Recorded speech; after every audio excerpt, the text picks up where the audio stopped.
मराठी व्याकरणातला एक महत्त्वाचा टॉपिक म्हणजे वाक्यांचे प्रकार। तलाठी भरती असू देत, सरळ सेवा असू देत, MPSC असू देत, परीक्षा घेणारी संस्था TCS असू दे किंवा IBPS असू दे, वाक्यांच्या प्रकारावर प्रश्न हा येतोच। बरं, मग वाक्यांचे हे प्रकार तरी किती? जवळपास 12 प्रकारचे वाक्य आपल्याला दिसतात आणि मग मात्र आपलं कन्फ्युजन होतं। आजचा हा व्हिडिओ तुमचा वाक्यांच्या प्रकारातलं सगळं कन्फ्युजन दूर करणार आहे। या एकाच व्हिडिओमध्ये, हा व्हिडिओ कितीही लेंदी होऊ देत, या एकाच व्हिडिओमध्ये वाक्यांचे प्रकार हा पूर्ण टॉपिक कव्हर होणार आहे।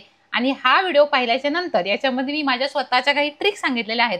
त्या ट्रिक्स पाहिल्यानंतर वाक्यांच्या प्रकारावरचा तुमचा एकही प्रश्न चुकणार नाही याची मी गॅरंटी देते, कारण या व्हिडिओवर कामच तेवढं केलेलं आहे। कंडिशन एकच आहे की व्हिडिओ तुम्हाला शेवटपर्यंत शांतपणे पाहायचा आहे, कोणतंही कन्फ्युजन करून न घेता। चला तर मग आपण सुरुवात करूया।